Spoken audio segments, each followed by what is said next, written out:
Hey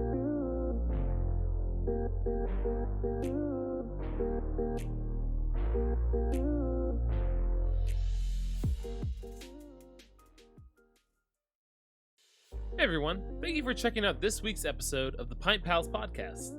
If you want to support the podcast in other ways, be sure to check out our Patreon at www.patreon.com/pintpals.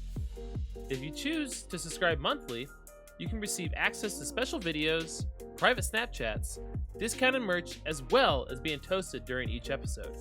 And as always, subscribing to our Patreon is always appreciated but never expected. Thank you, we'll see you in the next episode.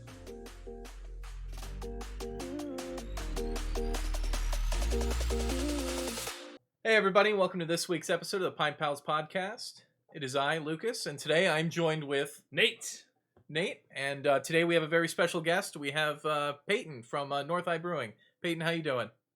Good, guys. How are you guys? Thanks for having me on. Of course. Thank you for joining us. Yeah, thanks for coming on. So North Eye Brewing, I was very excited that we were able to get you on the show. You guys are one of my favorite breweries here in Columbus. Nice. I will say that. Here. I have I've worked in the retail side of things and for craft beer both in Bowling Green and down in Columbus, and you guys are just I haven't had a problem selling your beer. I'll say that. It's never been something that's like, oh, we got to get rid of this or we're gonna have to send it back and get it exchanged. So that's something I've never run into. Yeah, I've been to North and High once, but I know you guys during normal times used to have celebrity, I guess, bartenders come in. So I know you've had some CBJ players. Yeah, they're both hockey fans. Oh, really? So. That's awesome. I didn't know that. I know in the past they've had that. Yeah. Stick our Amber Ale is a big one for NHL fans. Obviously, we didn't do that this year with everything that's going on. But high hopes for 2021. It seems like it might happen. So fingers crossed. Yeah. I'm looking forward to it. That's one of my favorite. I'm one of the last tastings that I had before in Bowling Green before I moved down here was North Eye Brewing before. Do you remember what you had? I mean, I had Stick then. I know that. Oh, and Stick, I don't want to talk about anything else because fair enough. So what do you do for North Eye? Yeah. So I started at North High about 2 years ago. Our lab tech at the time was transitioning. He was running the can line and running our lab, and he was just getting pulled in too many directions. So then I came on to originally be the package guy. So I would run the can line, which I still do, but I've kind of moved more into the brewing side of it. So I started out on the can line. Slowly worked my way up to the brew house. We had some turnover. I kind of found myself moving in towards the recipe development and lead brewer position. So I've been at that position for probably 5 months now, and loving it. That's really the area where I want to be is on the brew house, really. I mean, I started out home brewing with my brother. That's what I was going to ask. In 2012. I mean, like most brewers, I feel like most of them kind of start out home brewing. Mm-hmm. And so I started doing that with my brother my freshman year of college. We kept that going. I mean, I don't homebrew nearly as much as I used to now that I'm doing it, 40 hours a week. So I started out homebrewing with my brother. Just loved it ever since we started. Moved to Columbus with my girlfriend so she can. She was pursuing her master's degree at the time. Now she's graduated and she works with Columbus City Schools as a social worker. So we've been in Columbus since 2018. I started out at Cavalier, which is a distributing company up here. We distribute Jackie O's, and I'm sure working in retail, you've probably dealt with Cavalier sometimes. But so I was with them trying to get my foot in the door. Yeah. Okay. I was trying to get my foot into the door to a brewery, thinking that if I'm selling their beer, maybe that'll kind of be my in. Pan out like I thought. I loved working at Cavalier, but it just wasn't kind of opening the doors that I was hoping it would be for a brewery. So then I ended up going to Siebel Institute, brewing school in Chicago. I took their online courses for concise course in brewing sciences. Shortly after I graduated in 2018, I got a job with North High. So that's when I started with North High. So Did you imagine? I mean, when you were doing this home brewing with you said with your brother, right, in college, did you imagine yourself ending up in a brewery, being a brewmaster? No, not at first, and I'm not the brewmaster. Jason is our brewmaster Oh, at North okay. High. I'm just the lead brewer. Lead brewer. So Okay. I'm still getting yeah. down. So I mean, getting down the titles. Yeah. Okay. no, yeah.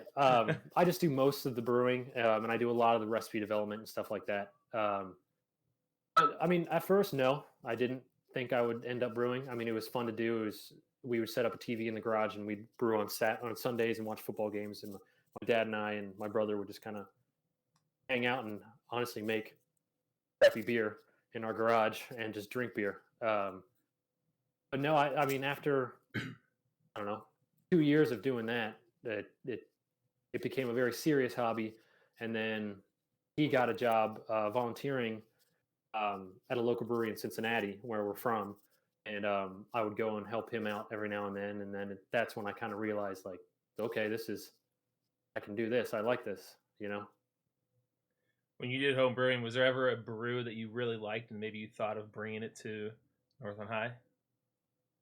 Yeah, actually, the porter we're going to try today is a really? is a homebrew recipe of mine, Oh, loosely awesome. based off of it. It's not. The base malt's changed a little bit, and the yeast has changed, but other than that, it's ingredients are pretty much the same.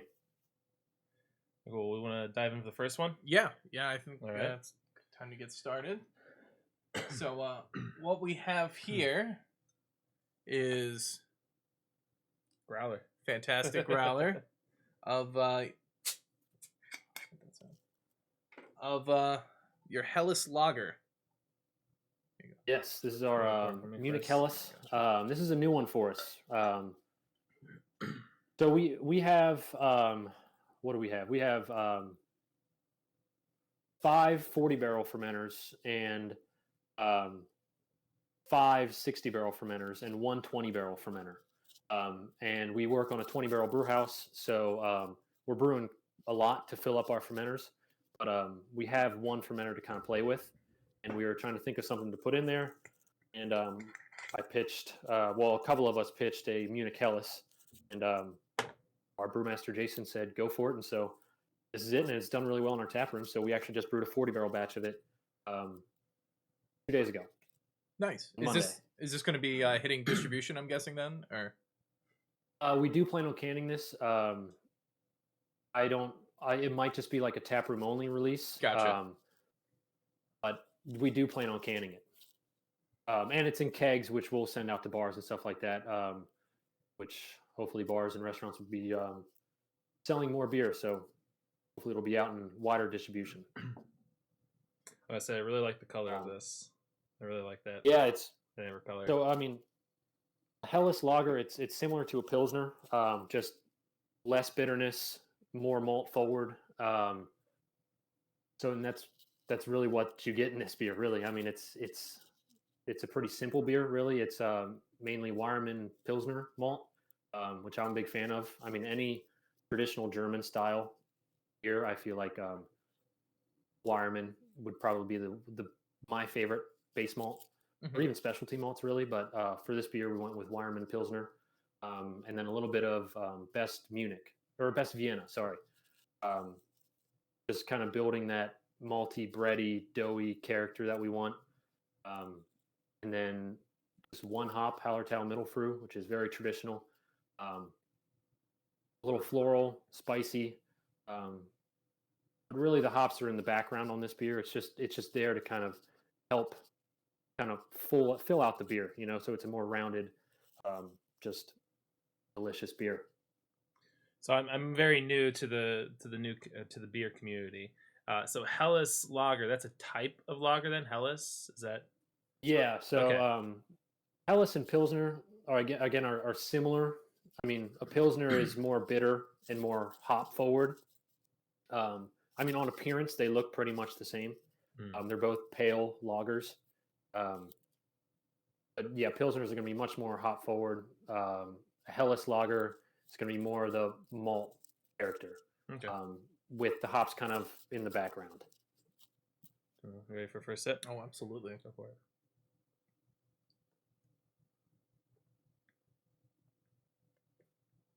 You know, it's medium carbonation. It shouldn't be too. It shouldn't be too highly carbonated. It's soft. It's kind of rolls right off the tongue, really. Oh yeah, it's very very light, very very smooth. I love that Crisp. malt taste. Yeah. Yeah, I feel like I mean, Wow. again, for traditional German styles, I mean, I feel like Weyermann malt is probably the most popular. Pilsner malt. You know, I mean, pretty much lagers in general. I think restraint is most important word when brewing a lager. You know, there shouldn't be a lot of things in it. It should be, you know, you got one or two base malts for the most part. I mean, like for pale lagers, I think one or two base malts, one or two hops, then your yeast. That's you don't need a lot in a lager. Pale lager. And this is finally I get to talk about this. How I talk about when we have. I don't mean this in a bad way at all. Again, simple beers, just Yeah. Basic, it's very like, simple beer. baseline. Is that kind of what you mean? Like, I mean, it's like nothing fancy. It's not like a barrel age. You know, gotcha. like it doesn't have. Yeah. You can't hide mistakes in these beers, and this is excellent. This is something that I would have on like. I mean, a I could a drink hot that summer nice day. summer's I day mean, during the summer, I could honestly. I could Oh, drink yeah. this. I pretty much whenever. Like, this would be something like it. I get to a point where I'm tired of these triple IPAs and You these can only barrel take aged so stouts. much. Yeah. And it's just like I need something very, clean, crisp. It's going to complement anything that goes with it when you have a meal, like Yeah. like the Pilsner that we had, like the Scrimshaw Pilsner. It's not. This is the Helles Lager. That's Pilsner. It's different than that, but it's just. I don't know. Like this is just easy drinking, sipping beer. Oh, yeah. And smooth. I get that small, like you said, that hop, that floral bit at the back end. But I mean, I could sip on this all day. Yeah. I mean, lager is probably one of my favorite styles. I mean, Munich, this style lager is probably my favorite. You know, I love a nice Pilsner. Helles is just so refreshing to me, you know, and it's just endlessly drinkable. And I mean, to your point, this is a simple beer. You know, I don't think that's a negative term. You know, I mean, lagers are simple beers, and they're very refined, and you can't hide behind a lot, like you said. And I mean, they're just delicious. You know, they're subtle beers. There's a lot of subtleties to lagers. And I think lagers kind of get tossed into this macro kind of adjunct lager thing, which is, I mean, unfortunate because lagers can be so, I mean, there's so much depth to lagers, you know, once you get into them and just kind of understand what you're tasting, you know, there's a lot of depth to them, you know, and they're delicious. You can have 4 or 5 of them without being falling over, you know. Or feel Which like it's is weighing you also down. Like that's Yeah, exactly. Yeah, this is. I'm glad that we have 64 ounces of it. Also, I'm curious. Yeah. I almost brought a howler, like the 32 ounce ones, but I couldn't find them. So I was like, all right, these guys are getting older. I'm just curious. What is the ABV on this? Do you know? This is 5.4, so it's okay. higher. So we overshot a little bit. We were going for a little less ABV, but so the next batch should be around 5%. Okay. A little more Even know. drinkable. I mean, 5.4% is still drinkable, but you know, we want it to be a little more drinkable. Yeah. Where I worked in Bowling Green, we had a growler station, and we had this one guy who came in like clockwork every single week, same time, and he would be like, "You got any normal stuff up there yet?"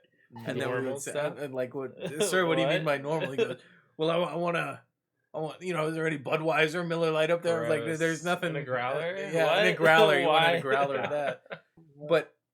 Growler Bud Light. That poor guy. And I'm not comparing this to Bud Light. Not comparing this to Bud Light at all. No. But when you have those customers that come in to a brewery, I mean, I've been at breweries where people have come in, seen that it's a craft brewery and there's no macro selections. They just walk in, see that, and then they walk out.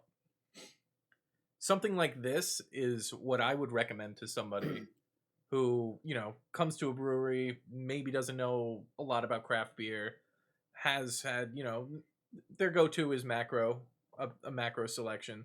This is something that I would give to them because it won't be, I mean, it's not like intimidating. Is that the right word? Like, it's not. Yeah. Won't be like offensive or something, it's like Right. you can bridge the gap between someone that only drinks adjunct macro lagers to kind of push them towards the craft side, Yes. A good intro. That, I can agree on that. yeah. You want to give this one a rating? Yeah, absolutely. So on our podcast, we have a rating system. It's called the Pro System. And so P is we would probably not try again. R is regrettable. O is optimistic. S is satisfactory, and T is terrific. Oh man, um, I'm nervous.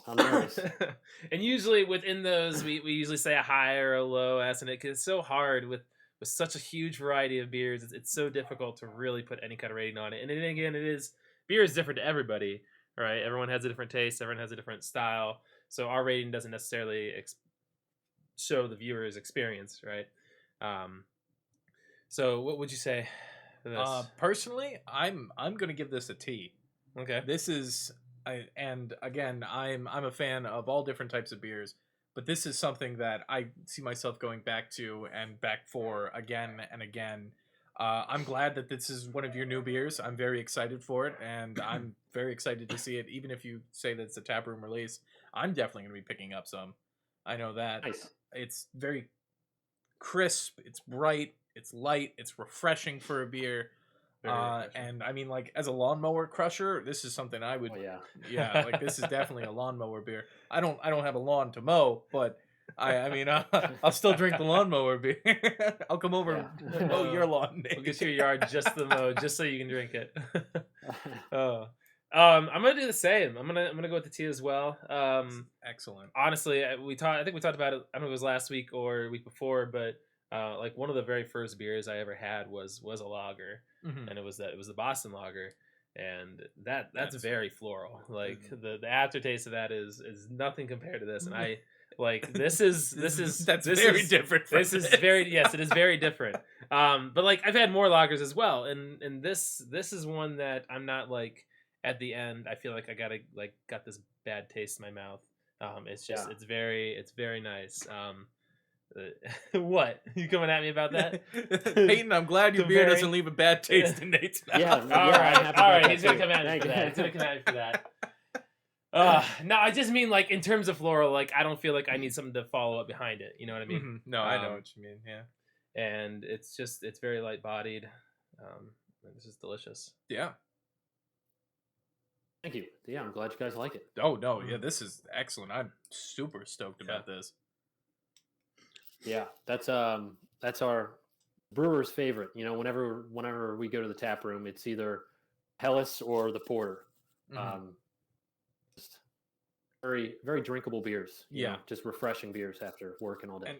And beers like the one we just had, the Helles Lager, and other like pilsners and the simple beers. I mean, that's a true testament. I've said it time and time again. That's a true testament of a brewer is. All right, so this next one here is Cover Crop Beer. What can you tell us about it? Yeah, so this is our blonde ale, 4.5%. This was in collaboration with the Ohio Farm Bureau to celebrate their 100-year anniversary. It did so well that we kept it around, and now it's our kind of flagship light beer. It's made with all Ohio hops from what is the hop farm? I can't remember the hop farm, but it's a local hop farm in Mechanicsburg. I want to say Zurich hops. I didn't realize there were any hop farms in Ohio. Isn't that where you're? Huh? There's a whole bunch, man. Really? Yeah, it's in Mechanicsburg. I want to say Zurich hops. I hope I'm not getting that wrong. from you. But I don't is even know it? where Mechanicsburg will be honest. I don't know Uh-huh. where that's at. So this is with all Ohio Cascade, which is a very traditional American hop. I mean, that hop was pretty much has helped build the American IPA. You know, Sierra Nevada uses Cascade. They're Mhm. famous for using Cascade. And this we moved it into a blonde ale, and then it uses pale malt from Rustic Brew Farms in Marysville, Ohio. And then it's also cut with another base malt from Origin, which is in Marysville also, but they're in the middle of building their own malt house. I Oh, believe awesome. right now it's being malted in Canada and then shipped down, but it's still Ohio malt, Ohio barley. It's just malted in Canada until Origin can get their brew house or their malt house up and running. It's very similar in color to the last beer we had. I'll Mhm. say that. Yeah. Is there slightly more carbonation in this beer than the last one? Yep, there's more carbonation Yeah. in this one, and there's also more gypsum sulfate in this beer to Okay. just kind of enhance the crispness and the finish of it. In the Helles, that beer is meant to be a more rounded kind of presentation. The blonde ale, it's supposed to be crisp, it's supposed to be sharp. You get maybe a little bit of malt character in there, but it's crisp, it's zippy, for a lack of a better term. Yeah, Have we done it's blonde ales here on the podcast? No, I think this is No. our first If technical. not, I think the only other blonde ale I've had was Guinness. That's Oh about yeah, it. yeah, the Guinness Blonde.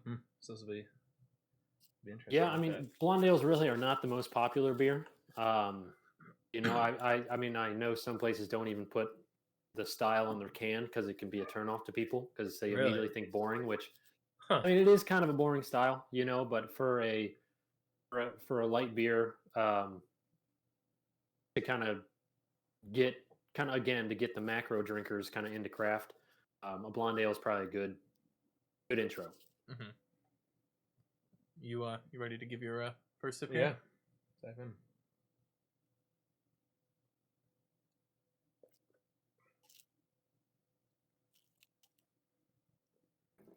Definitely get that sharpness. Yeah. Yeah.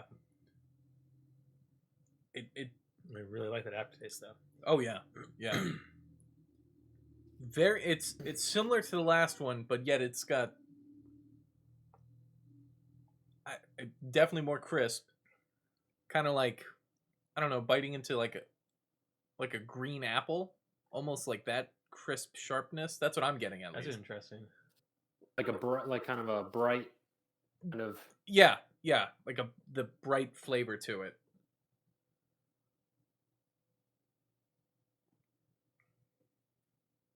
I do have a story about this beer.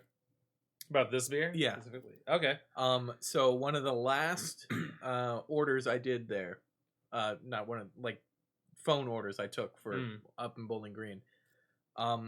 It was the retirement party for somebody from the Farm Bureau, and so they asked for 15 cases of this to have at the retirement party. But then COVID happened, and so it went down from 15 to about 4 or 5 cases because they couldn't have that many people. How are you supposed to party then? Yeah. Well, and I mean, speaking of COVID, so with everything going on, I mean, it is the elephant in the room. How have you guys at North High adapted to the current situation that we're in? Yeah. I mean, our tap rooms have kind of cut down to minimal capacity. We're still doing in-person dining with masks required, 6 feet apart. Doing curbside pickup, which has helped. We're doing home deliveries, which has been nice to kind of bridge the gap in sales. I mean, honestly, there's really no way around it. I mean, it's been tough on our business. I mean, our draft business especially has been cut substantially. With like most breweries, I will say we're lucky in the fact that I think we have understanding investors. We still have a following that has been able to keep us afloat, really. So I mean, we should make it through this, which is more than some breweries can say. But I mean, yeah, we've been trying to adapt. Curbside pickup, home delivery, a lot of to-go can sales, doing what we can to stay afloat. Now, your home delivery, is that just for the Columbus and the surrounding areas, or is it just? Yes. Okay. Yeah, I believe that is just in the Columbus area. Because I believe, yeah. Gotcha. 'Cause I only asked that because I knew some breweries are doing home delivery, and they're driving up to Cleveland one day, or they're driving up to Toledo the other day, or It's gotta have a serious yeah shipping or whatever. load that van up. Yeah. And I could be wrong on that. I mean, that's a question for our marketing manager, Kelsey. I'm in the brewery every day, just kind of cranking out the beer. Yeah. So I don't see too much of the outside sales and stuff like that. But I think it's mostly just in Columbus. Okay. With Valentine's Day right around the corner, you guys planning on doing anything special? Are you with? I know you said limited dine-in. I know some people are doing special dinners and whatnot. If that's, I mean, we recently put in a kitchen, so okay. I mean that's another thing. So we put in a kitchen in our in our tap room on Short North. That small kitchen, small menu. We put that in. I mean, almost right before COVID happened, which that helped. Good timing. A lot. Yeah, good timing. And then we've opened up a few different locations with Cohatch. Our Dublin location has a full service kitchen. So I don't know what they're doing, but I would imagine they're doing something. So I would say pay attention to our Instagram and Facebook pages for that. Okay. I was gonna ask that. So how many locations do you guys have? Man, it's growing like every day. It seems like we have our Short North location, we have our Dublin location. We're still working on our Marion location. We just opened up our Hyde Park in Cincinnati location. Wow. I heard. We have a location in Springfield, Ohio.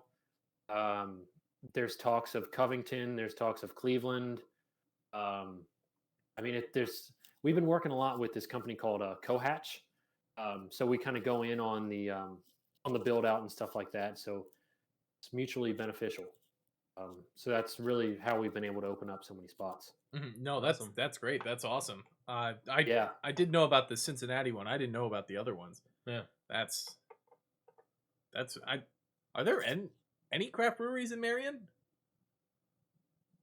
No, this would be the yeah. I think this would be the first. Yeah, it's all. So we're gonna. I used to deliver furniture in Marion. Oh, really? Is that northwest Ohio? We're gonna have between here and Findlay. Oh, okay. Yeah, we're gonna have a small 5-barrel system over there. So we're gonna have our flagship beers and also a bunch of cool, interesting one-off beers up there. Now, as well as pizza. Oh, okay. That's gonna be interesting. I'm probably gonna make a trip up there just to. Now, you say, like you just said, the Marion one was 5 barrels. Now, in brewing terms, it doesn't mean that you're making like a 5-gallon bucket of beer. Isn't it 5 times 30? Every barrel is like equivalent 31. It's about 31 gallons. Yeah. So 31. That's such a weird number. It's a weird number. I didn't want to be like I was talking down. No. You didn't. No, good thing you explained it because I don't want you to think they're brewing a 5-gallon bucket worth of beer for the whole town of Marion. Yeah. Honestly, it's completely opposite of what I was even thinking at all. So I'm glad you clarified that. Yeah, so we'll have a smaller system up there. So we work on a 20-barrel system. our production site. So it's quite a bit of beer for one batch. We're working on a smaller system. You know, you'll turn beer faster. You'll be able to brew often, and just keep brewing new stuff all the time. So that's exciting for when that opens up. Oh yeah, no, that's you could. I mean, I guess you could use that as like your experiment one, but that's Yeah, sure. Are you Well, you I ready see to you give this? finished yours I already. finished mine. Cover Crop is one of my favorite beers in North This is High. really good. We are not sampling my favorite beer from North High. Yeah, but you just pick all your favorites. That's is that what it okay. was? No, I didn't pick any of them. It was What is your favorite beer? I'm just curious. Stardust to Stardust, hands down. Oh, Yes. I should have brought that. It's We all canned good. it somewhat recently. I'm sorry. We canned it. About 3 weeks ago, something like that. It's pretty fresh. Damn, I should have brought that. No, it's all right. It's all right. It's all right. One of my favorite things that I love about North High is that you guys are pretty much everywhere. Like you can find like even in the big grocery store chains, and I go to you guys are usually an impulse buy from me because Nice. I'll be in the grocery store and I'll be like, well, I could use another 6-pack of Cover Crop. I could use another 6-pack of Stardust to Stardust. I think I've had what kind of beer is that? The Stardust. You probably did because I think that's I've probably had it. that's what I I think recommended. I got it. I think I got it with Cody at some point. Well, no, when we went to the only time you've been to the brewery downtown is when I was with you when we hit 15. Did we get it then? Yeah. Oh, okay. Yeah, because that's the one I recommended. What kind was it? What kind is? It's an IPA, Oh, Imperial okay. IPA. Okay. So that is it. What you say? so one night it was your bachelor party, wasn't it? It might have been the Columbus Ale Yeah, Trail. we did about 10 to 12 spots on the Columbus Ale Trail, which you guys are a part of. Mhm. And we were just going all over town. Might have hitting been up further down different the spots. line when we got to North on High. Yeah, I think you guys were about to close up, and we were like, just one beer. Just one. No. That was seventh son. No. This This was where we got the final. That no, was it wasn't. It wasn't. It was getting late for them to be open. Oh, gotcha. But it Gotcha. yeah, Okay. but they were definitely one of our spots on the night. So Well, yeah. So anyway, let's go back do to our this one. rating. Back to this. I'm gonna go.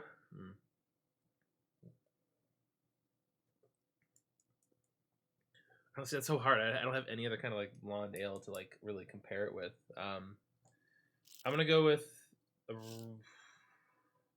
Well, you can kind of compare it to the Hellas, kind of, but not. Oh yeah. I mean, okay. I'll go with a high S. I'm gonna go with a really high S. Okay. Yeah. I am also going to give it a high S. Yeah. This is again one of those beers that I look forward to when I see it on the shelf. Cover Crop. So when I first started there, before I got the job in Bowling Green, I went in there and I kind of met with the owners, and then I was like, "Oh, I'm in a craft beer store," and I made a mix and match. And Cover Crop was one of the beers in that mix and match that I picked, and I just fell in love with it right there. Really? It was so good, and it's just again one of those beers that I use to break up the beers that have 50 adjuncts in it, and I feel like I just repeat myself every podcast. I love all types of beers. I love the beers that, the stouts that are brewed with cookie dough, brownie, barrel aged, driven around 5 times in a 1950 convertible or something like that. Just, the weird random beers out there. And then, just go back to the plain. I don't mean plain in a bad way by any means, but like the plain simple beers that just are like, Yeah, no, I know what you mean. this is it's beer. It's beer. It's delicious. It's easy drinking, and again, it's something that I would pair well with pretty much anything. Like when I drink this, I think of barbecues and just like middle of the summer and stuff like that. Like this is something craving barbecue now. well, hey, You're gonna make me really hungry. This is Yeah. something that I have on like hot days because I can't drink a 11% IPA. I definitely don't drink any stouts when it's 90 degrees. Mhm. But it's refreshing. When you Yeah. reach into a cooler and you pull this out, it's gonna hit the spot. I promise you that. This is a float trip beer. I love it. Yeah. So now between those two, I'm just curious. Which the one would Helles you go Lager. for? The Helles Lager. The Helles Lager. I do like the sharp taste to the blonde ale. Mhm. I think over, but I mean, for the most part, yeah, I'm still going with the Helles for sure. All right, we'll move on to the next one. Yeah. This is the porter. Is it? And this is another one of your new beers coming out.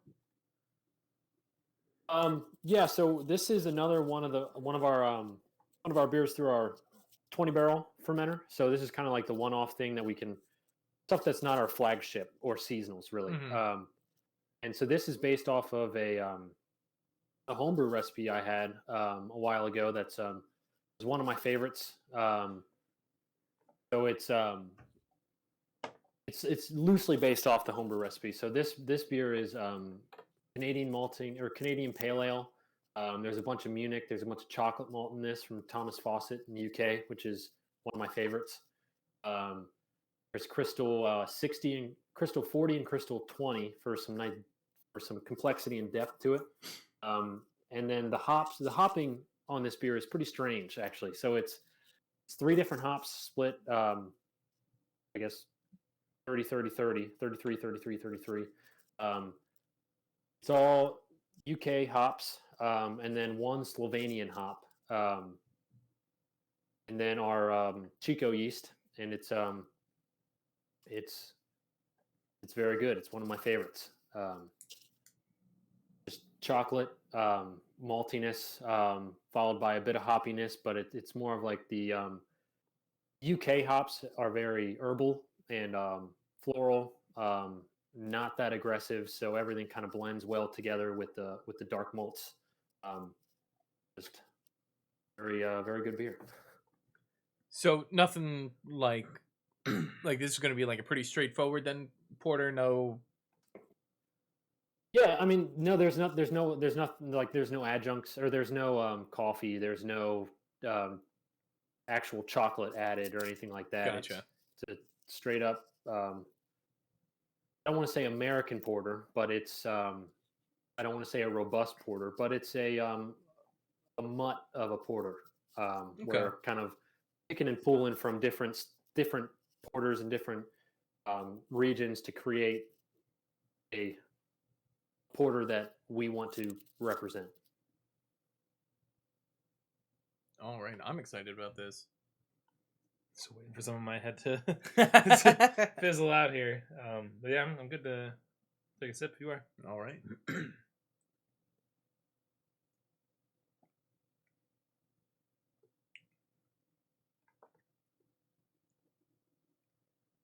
That is. I'm definitely getting that the malty tones to it. Definitely, almost. It is.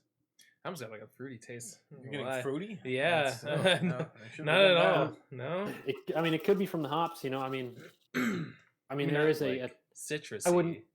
But It's not fruity in the sense of like an IPA is fruit. Like when we try Hopes, like that's more of a tropical fruit kind of aroma and flavor. But this is, it's just a touch of fruitiness from these European hops. It just kind of pairs so well with, the darker grains. The maltiness just kind of blend together to kind of create this flavor. I'm definitely just getting like a roasty kind of smooth flavor from the malts. I definitely get the roasty. Maybe my analysis of fruity wasn't the best, but I mean, like if I think like initial taste, that's the first thing that came to my mind, and I don't know. It's a pretty complex beer. There's a lot of layers to it. There's a lot of chocolatiness. There's a lot of just roastness. There's that hop undertones, and then that. I mean, I don't think you're wrong when you said fruity. I can tell him. I think it's just a. You won't be afraid. It's a complex beer. You're tasting a lot of different things, and what you pick out is what you're tasting. But I think it all comes together as one to kind of create this porter. What is the ABV on this one? This is, I think this is 5.4. 5.4. Yeah, 5.4. Yeah. I was gonna say it doesn't feel like it's like there's none of that alcohol burn like in a high ABV stout or anything like that. No, this is No. Our porter is usually lighter. Yeah, and when it comes to that, or is that not? I would say so. I would say they're more, I guess, not as in your face as a stout is. yeah, I like this stuff. And again, this yeah. is. I think there's a lot of. Go ahead. Sorry. No. You're good to go. I think there's a lot of blending between styles for like a lot, like for a stout and a porter. I think there's a lot of blending between styles. Like you can have a more roastier and bitter style of a porter, and then a more laid back kind of rounder stout that's not so bitter. I think there's a lot of kind of intersection between a stout and a porter. I think on average stouts are a little higher in alcohol. That being said, a Guinness is what, like 4 something? I 4 think? or 5%. Yeah. But that's still an Irish stout. I definitely wouldn't call that a porter. But so there's just a lot of. Styles are so broad, and I know you can kind of categorize it from the BA. You can categorize it, but there's still a lot of variations within the style. Oh man. That again is, it's just very easy drinking. Even, still compared to the other two. This being what we've had a lager, a blonde ale, and now a porter, and all three of them have been very easy drinking, very light, very pleasant. This is. I like to think of pairings. What would you pair this with? What would I pair that with? Yeah. What kind of meal you would like pair this with? Or maybe even just like a situation, like a situation. Well, since the other two obviously were my summer beers, my lawnmower beers. This can be my snow blower beers. Okay. There you go.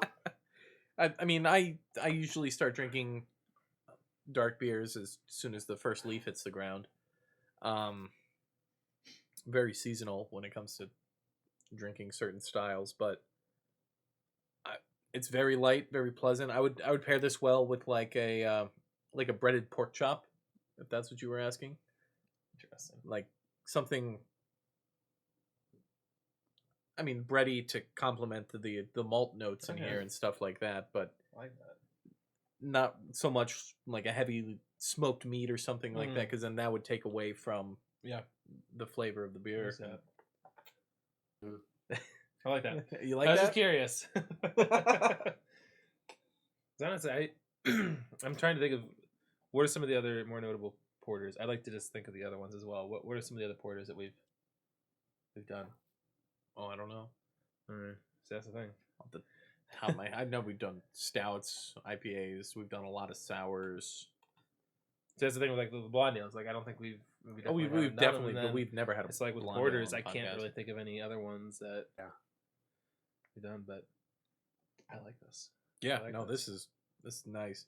It's easy drinking like the other ones, and very clean. Yeah.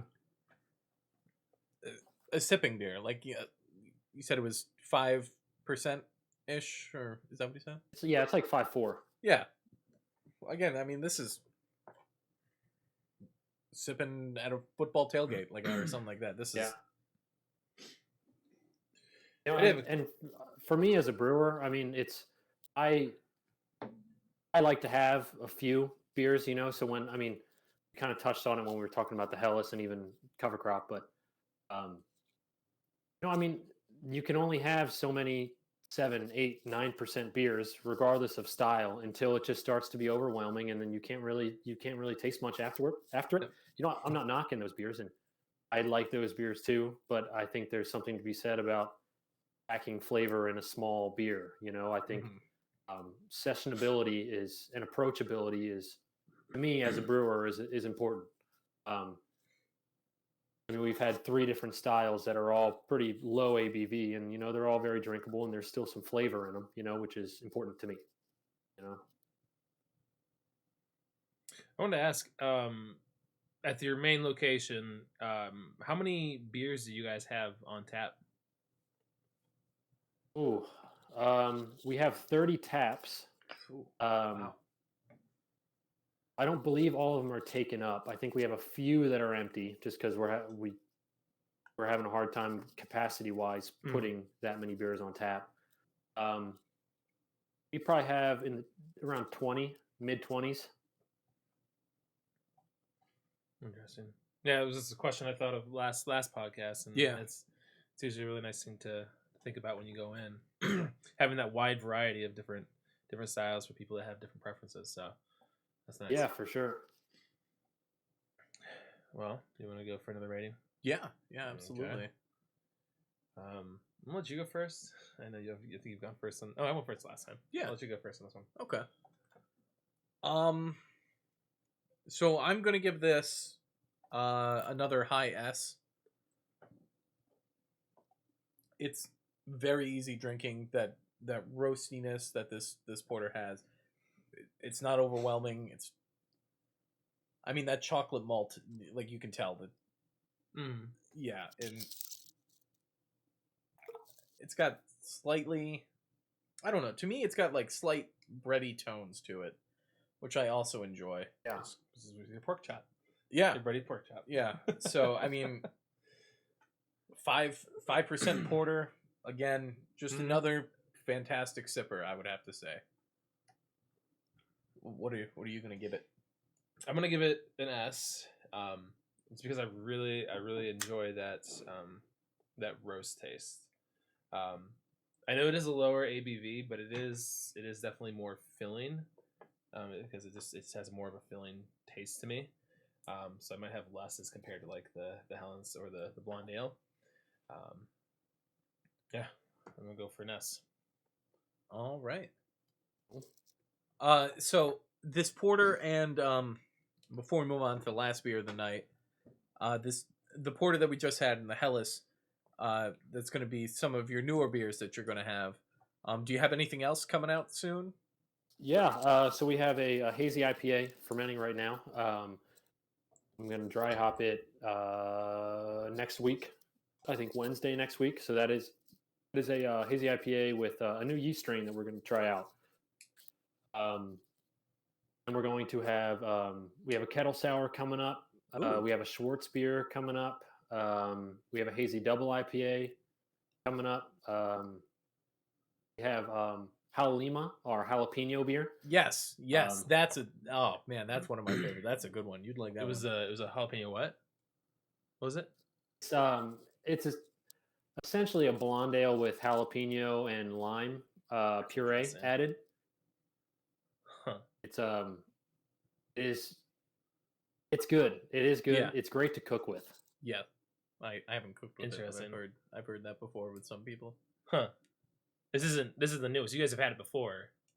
This is just yeah. This has coming been up. around Okay, for a gotcha. while. I'm not quite sure how long, but it's just another seasonal that we're I'm brewing it tomorrow. I brewed it today. I'm brewing it tomorrow, and then I think sometime next week I'm going to brew it. Gotcha. That sounds good. Do you have is Road out yet? Are you doing the Irish Red? We have no. We're not going to do the Irish Red this year. Oh no! Damn. That one's one of my go-tos for St. Paddy's Day. Oh really? Yeah. Sorry. Yeah. Are you guys substituting with something else, but, or we got the X on that beer? I'm sure we'll do something else. I don't know what we're doing, but we'll end up doing something. Gotcha. You ready to move on to the last beer of the night? Very last one. All right. All right. So this next beer is Hope's IPA. Hope's IPA. Hopes. And before the show started and we were recording, I noticed that this can artwork is the same artwork that you had on this So you changed the name on this beer? That's what I'm trying to say? Yeah. So we got a cease and desist from a brewery on the East Coast. I can't remember the name of the brewery, Oh shit! but their flagship IPA is named Hopes. Wow. And they don't even distribute in Oh, Ohio. do you mean but Rise? they sent a cease and desist to us. Or yeah, sorry, Rise. Yeah, their flagship IPA is named Rise, so they sent a cease and desist to us, and so we had to change our name.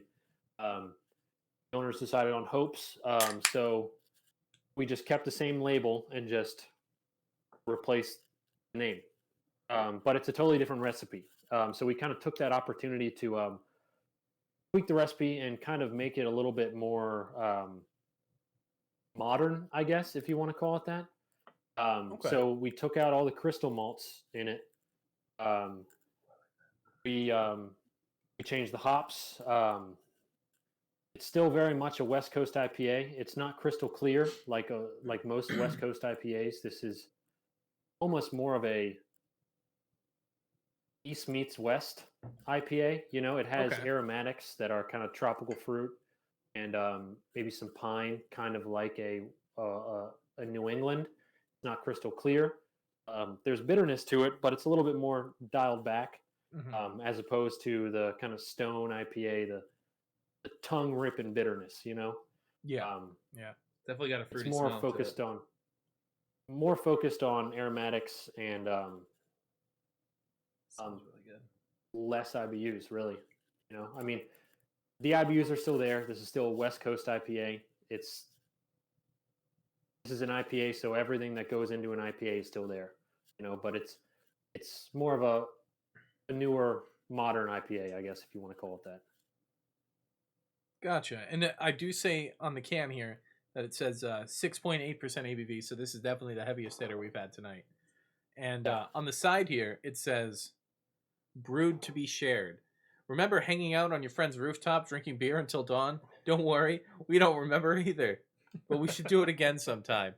Now, is that what it said on the previous cans, or did you mix that up because of the fact that we can't see each other?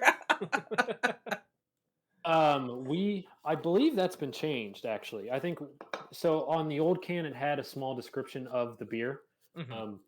Since it's a new beer, the recipe's changed. I believe they've changed that to kind of.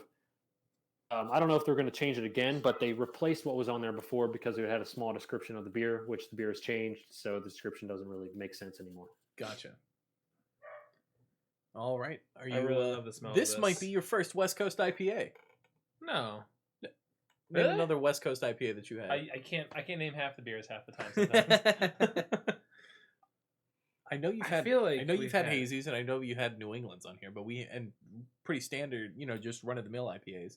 I mean, our hazies and New England's pretty much in the same ballpark. Same ballpark. Okay, I'd say that, but I'm pretty sure we had. Maybe not.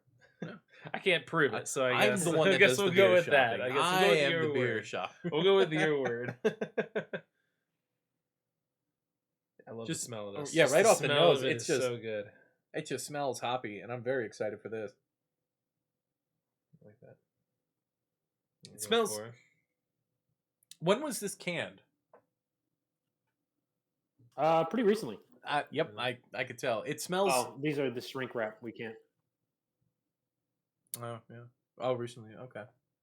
It smells very. I'm getting that strong hop notes right on the nose. Like it smells like it's very, very fresh, very green.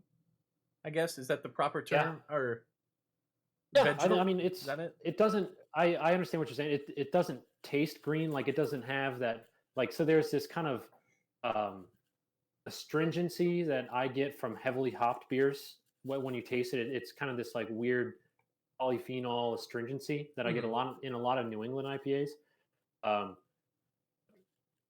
I really wanted to get that like fresh out of the bag hop flavor aroma. So like if you opened up a bag of hops and stuck your face in it, that's exactly what it'll this smell smells like. It's just like this, just bright green kind of hop smell. Yeah, that's what I do home brewing myself, and that's exactly what this smells like.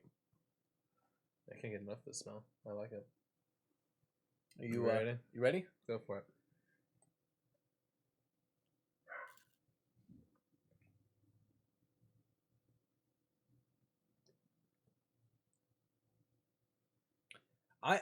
I'm a big fan of this. I'll say that. That's like you said, it's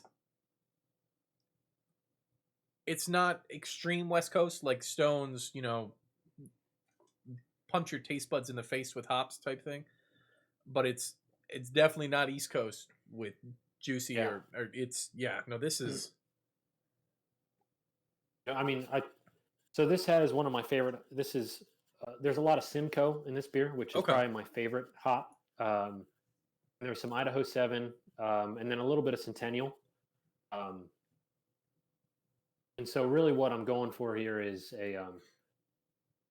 it's kind of it's strange. Like when it was first canned, it had this bright, like very, very tininess on the aroma. But now it's kind of morphed into this tropical fruit dank kind of thing. Yeah, it's very dank. And then the taste is much more piney grapefruit, almost grapefruit pith like, yeah, so Simcoe Idaho 7 and Centennial in this beer. I am definitely getting that kind of sting that grapefruit has. I'm getting that grapefruit taste that now. That grapefruitness to it. But every time I go in for a sip and I just breathe in this beer, it's just it reminds me when I did my very first homebrew, and you just open that well, that's not true. I smelled hops before, but when I opened my first bag of hops to make my own beer, this is just wafts up, and it's just a fantastic aroma just to go into for that sip. So you're gonna make fun of me for this? Probably. I know you will. You always do. Doesn't fail. So I think I think you're right. I think this might be the first West Coast IPA I've had. I'm always right. Fair enough. I think like when I had it, honestly, I was a little overwhelmed. The sense that like I just kind of got hit with a bunch of different things when I was tasting it, and not in a bad way. Like it was in a good sense. Like just I didn't know what to think. Like I felt like there was all these different things hitting me all at once, as compared to any kind of other IPA I've had. This is kind of like hit me, and I'm gonna have to go back and look at my reaction and see if I had one. But like I just wasn't expecting it, and I like it a lot. I don't know how to describe it yet, though. I've been trying to listen to how you guys have been describing it and try to get the sense of that, but I don't know how to describe it yet. Well, like you just said, this is again your first West Coast IPA, so you don't have a frame of reference.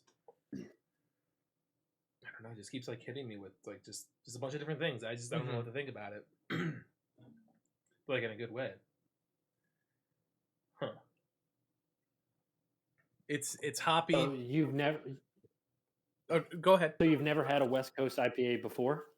I mean, from what I can think, so I mean the whole thing is like I am not big on I was not big on craft brewery for the longest time. Lucas got me into it, and then we kind of started this podcast, and that kind of mindset of him kind of introducing me to everything and getting me to learn everything. But like that I know of, I don't think I have. If I have, I just didn't realize it was. Yeah, I don't. I'm trying to think. Have you ever had Arrogant Bastard?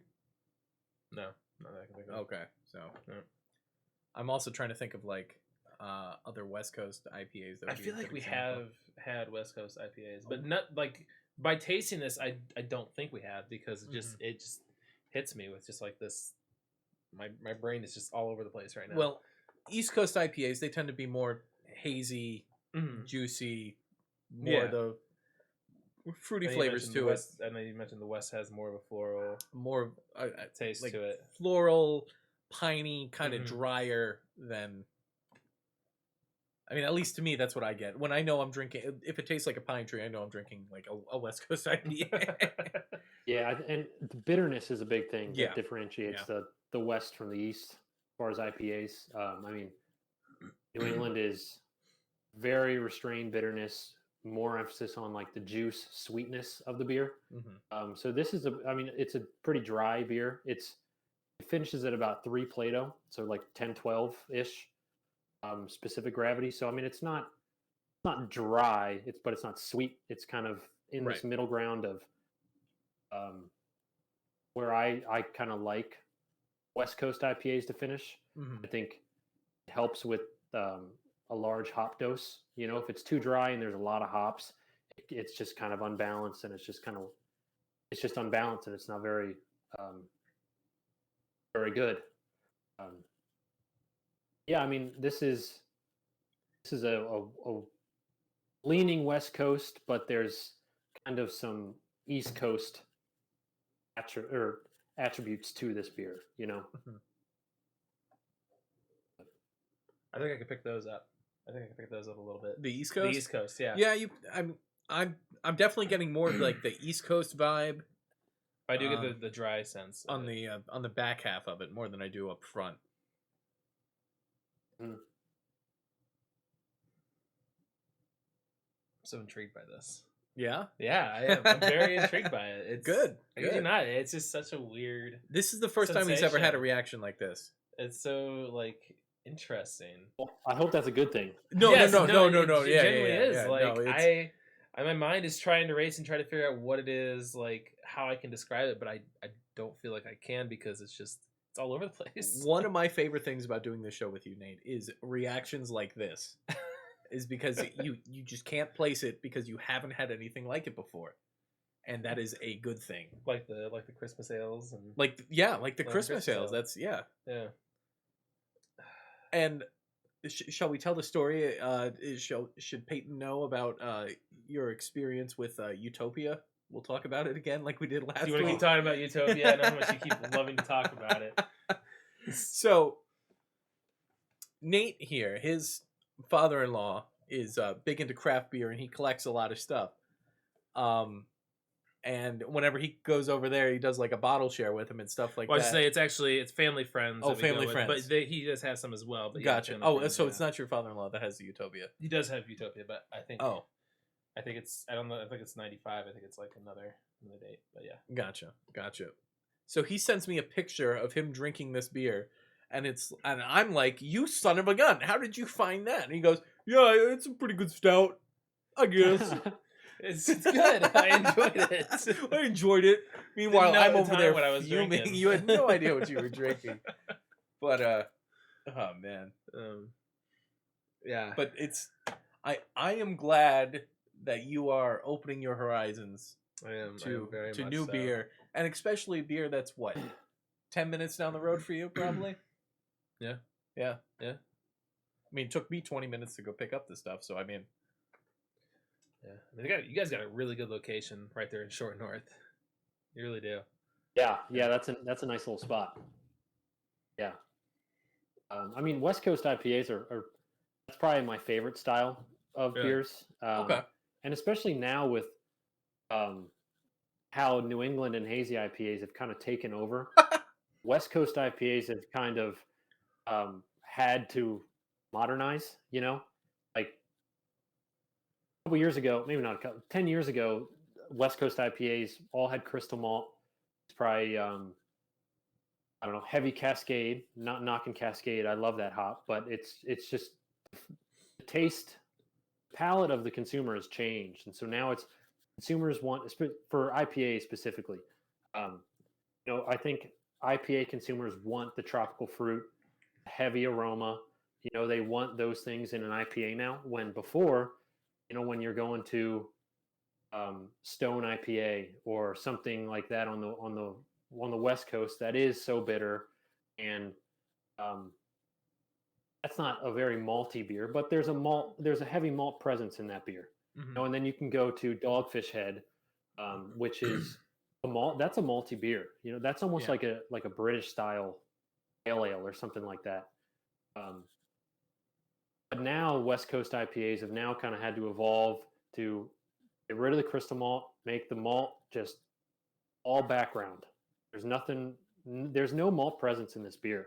It's all hops. There's just enough malt to kind of lift up hops to kind of present something that is palatable and is refreshing, because you can definitely overhop a beer. And it's not good, So you need malt, obviously, in the beer. There's a balance between letting the hops shine and just having the malt all in the background. Did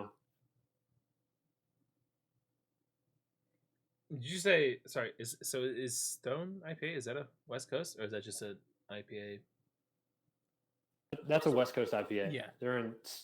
That was It like is? the original West Coast Okay, IPA. I've had Stone. You've had Stone I've had IPA? Stone. Actually, I couldn't remember it though, but I've had Stone. Yeah, I guess I can't really say much because I wouldn't be able to remember much from it. But I've had them. I don't know. They're probably definitely one of the biggest breweries on the West Coast. So I wouldn't be surprised if you had them. I mean, have you had anything from Russian River, like any Pliny or anything like that? Or? Yeah, I've had Pliny the Elder a couple times. I haven't gotten it out here. I was in Lake Tahoe. She was probably like this time last year, and I had Pliny the Elder for the first time. Gotcha. I have yet to have it. It's fantastic beer. Ah. That's a heavy Simcoe beer. Also, there's a lot of Simcoe in that beer. Okay. Sure, they have a different lot of Simcoe than we do. I would imagine, but yeah, that's another heavy Simcoe IPA, and that's another West Coast IPA that has no crystal malts in it. It's the malt's all in the background, and the bitterness is a little bit more restrained, which I think that's the way West Coast IPAs are moving. Mm-hmm. I remember just Stone's whole concept of like have you ever read The Side of the Arrogant Bastard Can? Yeah. It's like you can't handle this beer type thing. And it's like, and I get what you're saying. Like it definitely used to be rip your taste buds off your tongue, but it's definitely kind of, I guess, mellowed out now. It's probably the fair thing to say, but not to the point where and to your point, I mean, yeah, they would put on cans and bottles. Then it was marketing that it's like 100 plus IBUs or 200 IBUs or whatever, and now it's like the New England IPA is the total opposite. It's all the hops are in it. All the hops are in the whirlpool. We're trying to get less bitterness, more aroma, more of a sweet, malty, yeast-driven beer. And before, West Coast IPAs were bitter, dry, crystal malt. It's crazy how it's changed so much. Mm-hmm. And honestly, I like the newer versions better, and I love hazy beers, New England beers. But I think a well-made West Coast IPA is just delicious. I think, I mean, personally, just with my experience in retail and just what I've seen, like I'm 26, so I wasn't drinking beer when like in the early 2000s and I guess 2010s, when it was like, I want the IPA, I want the beer with the highest IBU in it. I want it to be bitter. I want it to rip all taste out of my mouth and stuff like that. I think a lot of it now is just what I've seen, like with how pastry stouts have exploded, a lot of places making beer for the non-beer drinker. Yeah, for sure. I mean, and like that, like what, just to piggyback of what you were saying with like the hazy IPAs and the New England IPAs.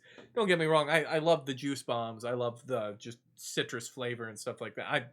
I'm from New York, so all the breweries in my area had their own juicy haze bomb and stuff like that. And I am a fan of those, but I also like drinking beers that let me know that I'm drinking a beer.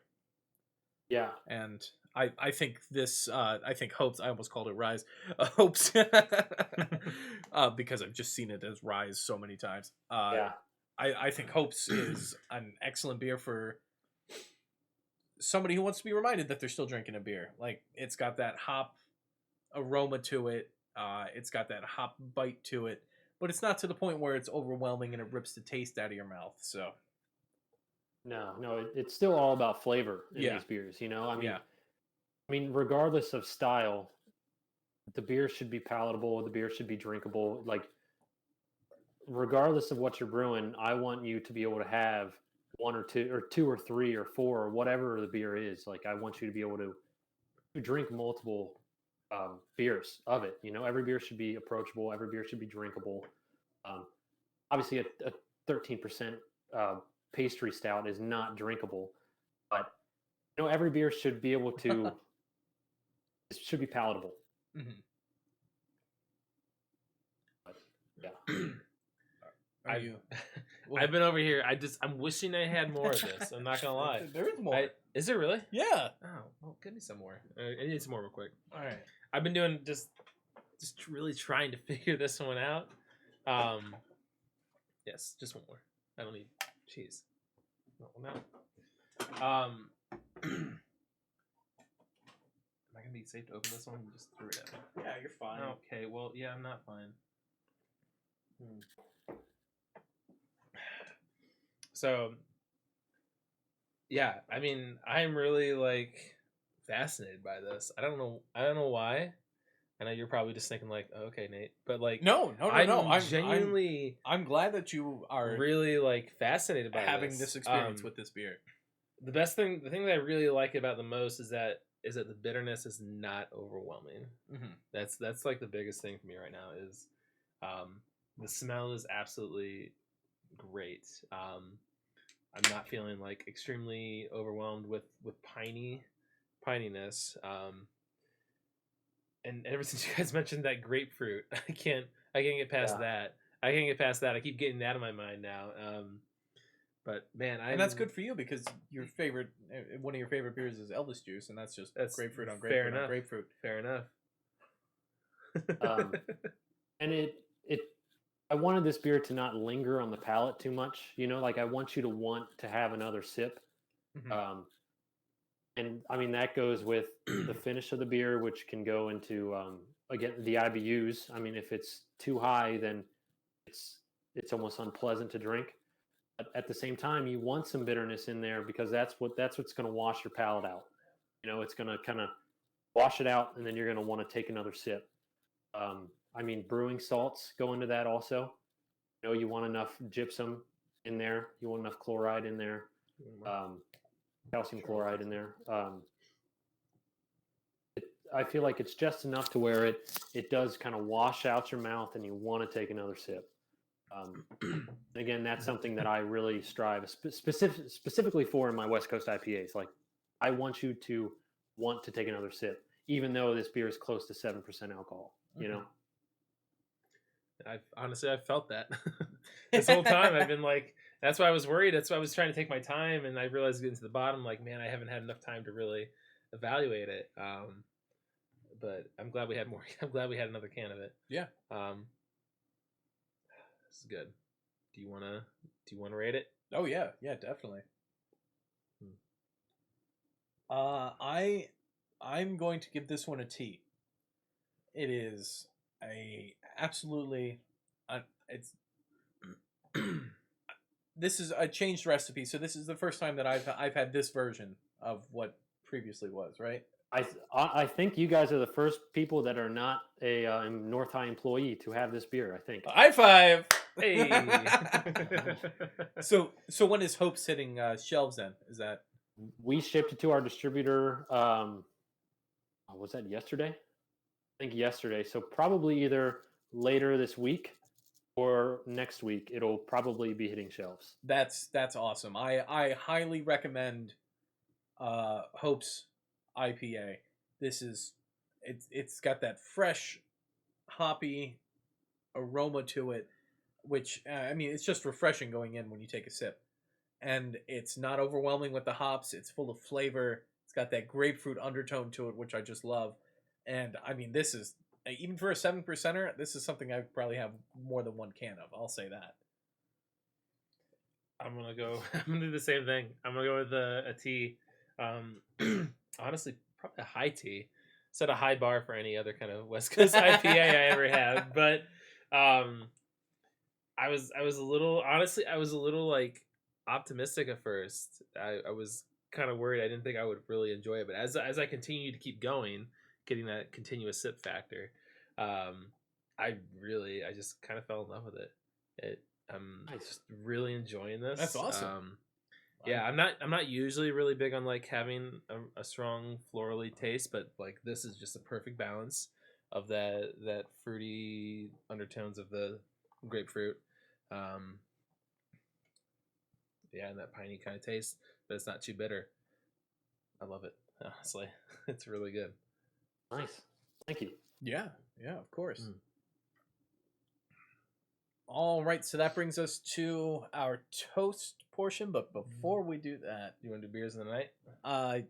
yeah, let's do beers of the night. So we did that last time, and it was weird. Oh, So okay. let's start with but beers of the night. hold on. All right, so we're gonna go ahead and we're gonna move on to our beers of the night. So with beers of the night, we're going to rate the beers. Doesn't necessarily have to be based off of our pro system, just in our preference for the 4 beers we have in front of us, what we would put them in any kind of order. So we're gonna start with the 4th.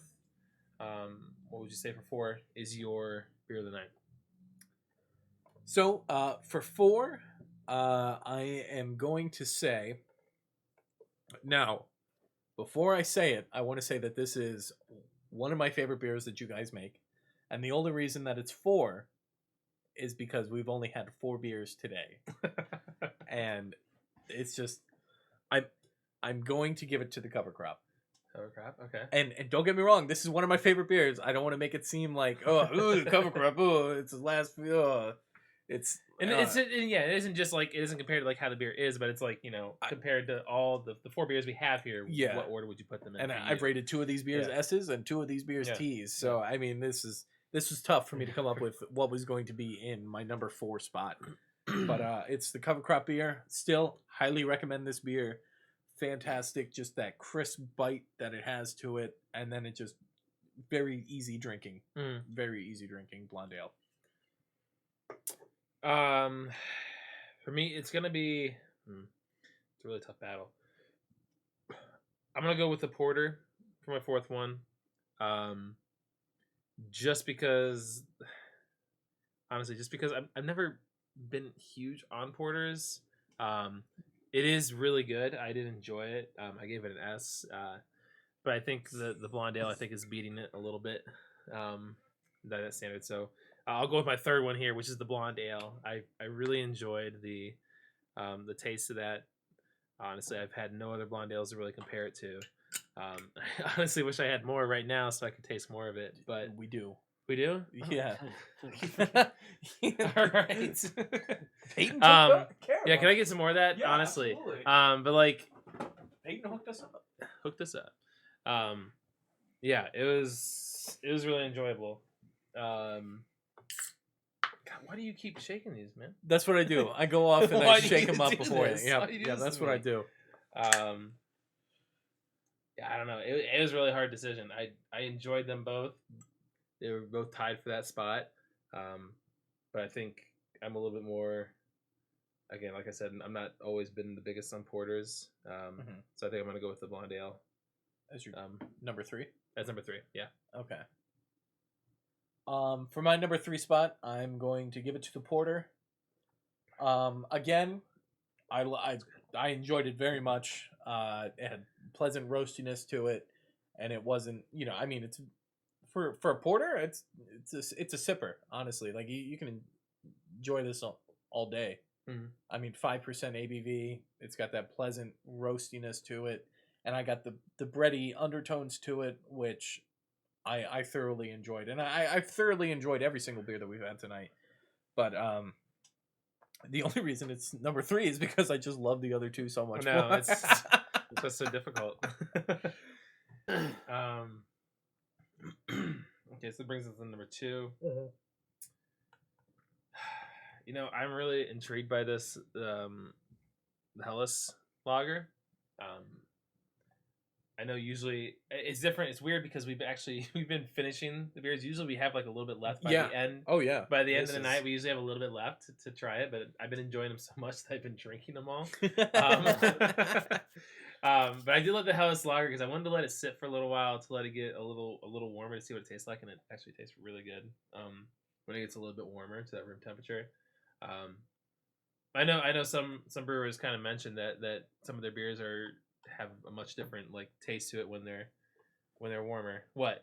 This is not what I would have in room temperature. Oh yeah, okay. Really? You didn't enjoy it? No, I mean No, not room absolutely. temperature. It's not room temperature yet. It's still got a little bit coolness to it, but like I definitely. This is like, one that I would enjoy digging out of the bottom of a cooler. Oh no! Like if I were initially drinking it like on a hot day, yes, I would enjoy it as a cooler. But it's definitely got a different taste. Yeah. To it.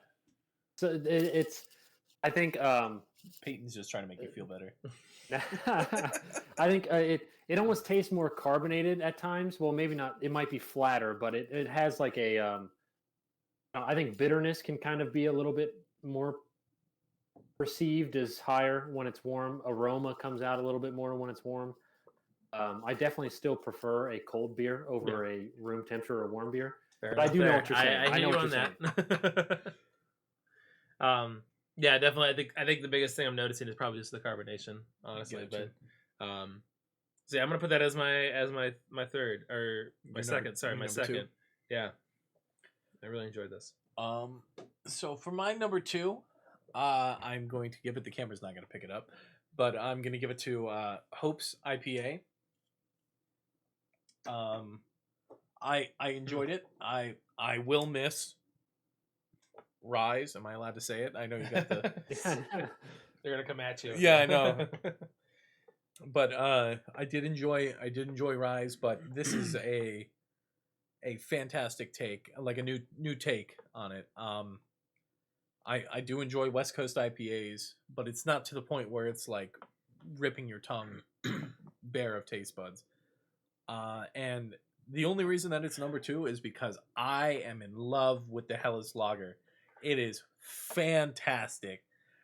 I am mad at you, Nate, that it is not your number 1. I think you are wrong. It is your opinion, but your opinion is wrong. I think for the longest time it was gonna be it, but I'm so intrigued by this Hope's IPA. I'm so intrigued by it. The Helles Lager is clean. It is crisp. It is easy very drinking, good. Smooth, light mouthfeel to it. It's the perfect summer beer for me, and this is a beer that you cannot hide mistakes in, and there are no mistakes in this beer. It was executed perfectly, and I cannot wait to get this in cans. This was fantastic, and I am so excited. I can't wait for Hopes to come out. It is delicious. Yes, and I am so to get back to Hopes. I like that we're some of the first ones to have it. Yeah, I do really greatly appreciate that. Wow, it was really difficult to pick between the Helles and this, but when it comes to me, I'm fascinated by it. Just something that's like blowing my mind right now, and this is something. I know you guys are probably like, oh, it's a West Coast IPA, but like for me, it's no, I love to hear so that. intriguing. I love to hear that. When you stepped away to rinse your glass out, since we have the two growlers here, one of the Helles, one of the Porter, I asked Nate which one he wanted, and Nate's like, "I want the Helles." Like, right just like, don't be wrong. Like, I'm okay. I enjoy this Porter, but like Porters are just not.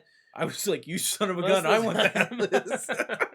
Yeah. Just to take the leftovers. Oh yeah, the Helles has been doing really well at the tap room. No, and it's. I think I mentioned it earlier, but it's a brewer's favorite. Whenever any of the brewers go to the tap room, it's 90% of the time what they're drinking is probably the Helles. Mm-hmm. Do you? Oh God, It keeps getting closer. I know. Do you? Is this beer the Helles? Is that planning on being like a year-round thing, or is that going to be like a seasonal thing that you do? I really don't know.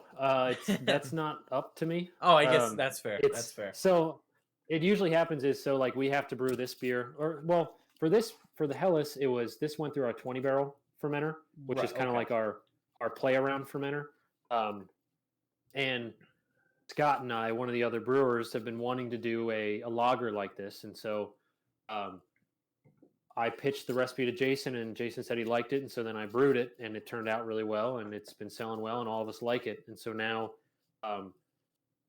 I'm not sure if it's going to be a year-round beer, but we're definitely going to be brewing it often, and we would like to be able to. We'd like to be able to always have it on tap in the tap room. But that being said, we also brew more things than just this through our 20 barrel fermenter.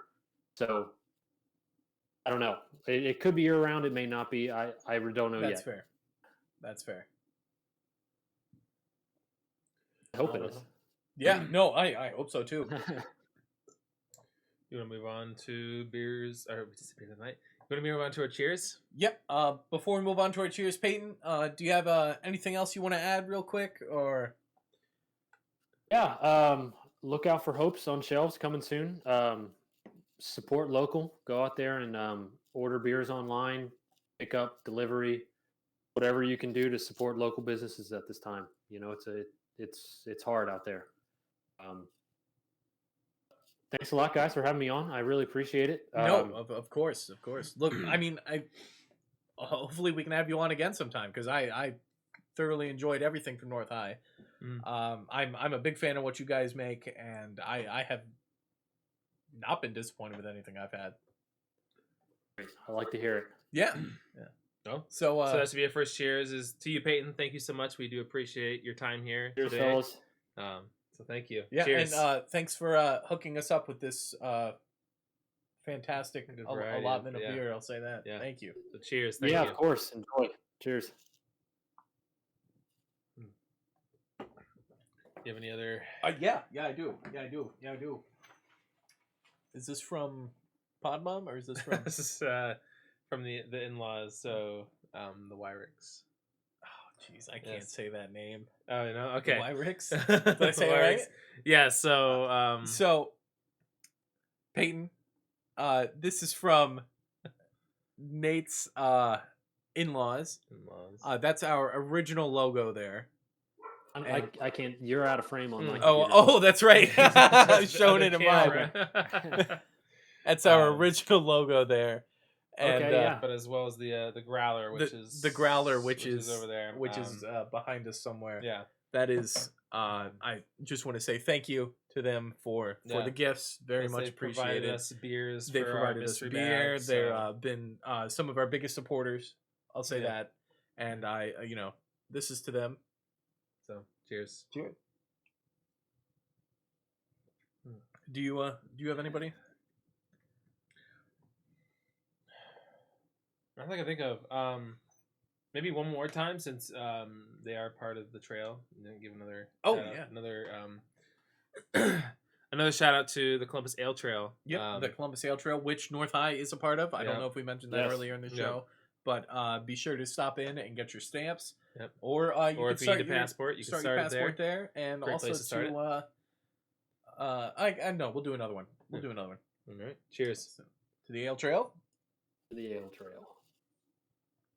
And one more toast. Got two more toasts. One more to Seth from Parsons Brewing for coming on for last week's episode. Really appreciate the beer for that. Yeah.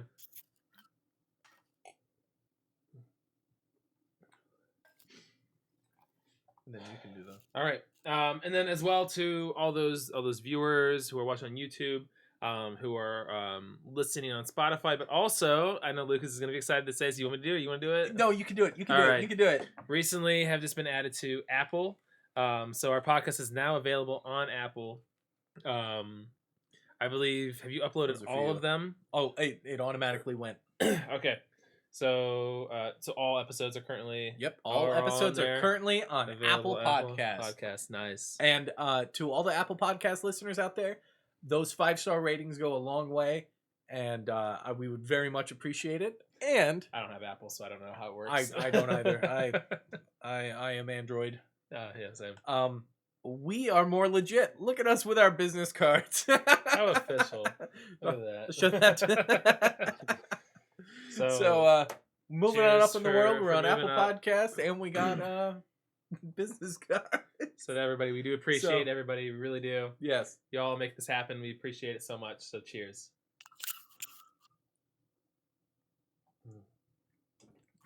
All right. Well, that is it for this week's episode. Again, Payton, thank you so much for joining us from North and High Brewing. We hope to see you all next time on next week's episode. Thank you so much. Yep. Yeah, thanks, guys. Hey everyone, thank you for checking out this week's episode of the Pint Pals Podcast. If you want to support the podcast in other ways, be sure to check out our Patreon at www.patreon.com/pintpals. If you choose to subscribe monthly, you can receive access to special videos, private Snapchats, discounted merch, as well as being toasted during each episode. And as always, subscribing to our Patreon is always appreciated but never expected. Thank you, we'll see you in the next episode.